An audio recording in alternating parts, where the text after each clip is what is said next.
Hi, in this video, I wanted to walk you through the process of going through your Digital Citizenship Certified Educator application. And the way that you'll find this is on CommonSense Media's website. If you go under Professional Development, Certified Educators and School Program, and scroll down to the bottom, you'll see the option to fill out your Certified Educator Digital Citizenship application. They'll explain a little bit about the process, the benefits, the criteria. You'll want to make sure that you understand the criteria before you start the application, because there's some work to be done before you start the application process. So I've done all of that work. I've gathered together my documents and proof of it, and I'm going to go into the how do I apply, and then I'm going to click here to do the application. And I have open on another tab the application that I've filled out, just to walk you through it a little bit. It does take about 15 to 20 minutes. It will take longer if you don't have like your documents prepared and ready to go to prove to it. So I typed in my name and email, phone number, some basic demographic information. I've never been a CommonSense Media Certified Educator, so I put no. If you have in the past, mark it yes, and then fill in what type of educator you are. I put in the school that I did my lessons at, the principal's name and email. And then you do have to have some type of CommonSense Media professional development before you start the process. And I attended an in-person training as part of the MIE program. And Jeremy Nielsen was the trainer that held that for me. If you're an MIE here with Omaha Public Schools, you would have attended that in-person training if you were there for that training. There is an option to do the online version of it on CommonSense Media's website, so you can do that tutorial also if you didn't get a chance to get trained by Jeremy Nielsen.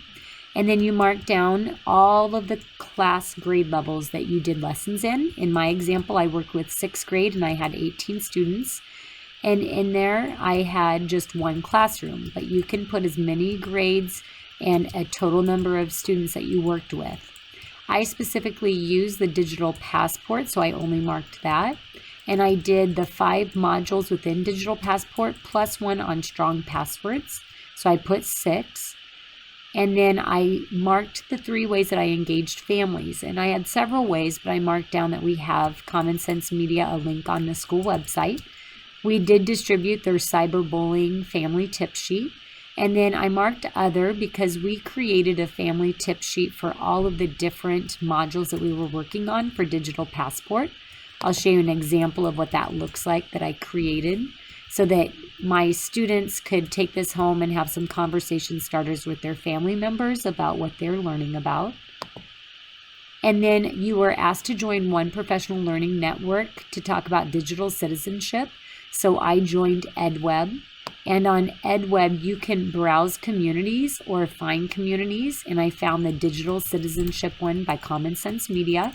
And I participated in that. And I had to copy paste one of my responses into my application so that they could see that I was a member of it.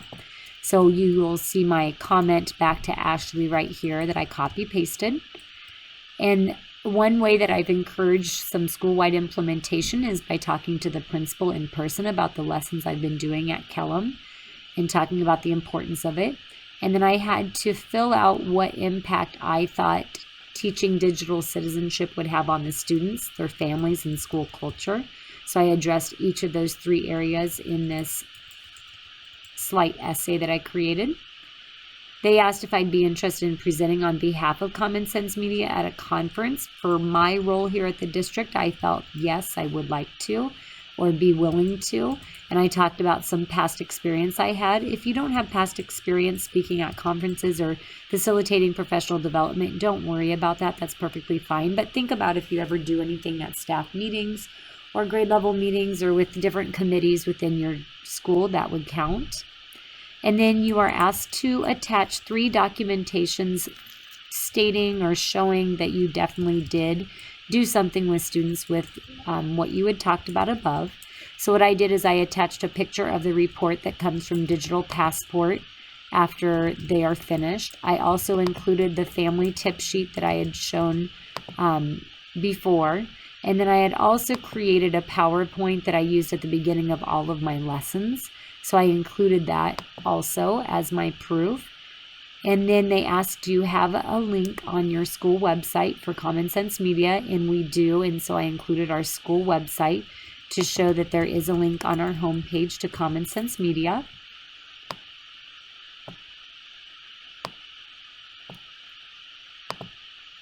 And then the last step is just a check mark that I verify that all of that information is true. And now I'm ready to submit my application in for the digital citizenship certification. So my application is complete. If I have any questions, they give me an address that I can contact, and it says they'll review it and be in touch with me within the next 2 weeks.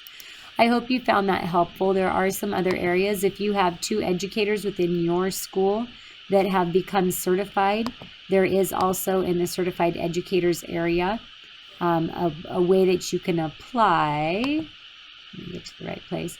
Way that you can apply for your school to be certified also. So if you and one other staff member from a different grade level or did lessons in a different grade level than the one that you did, then you can be a certified school.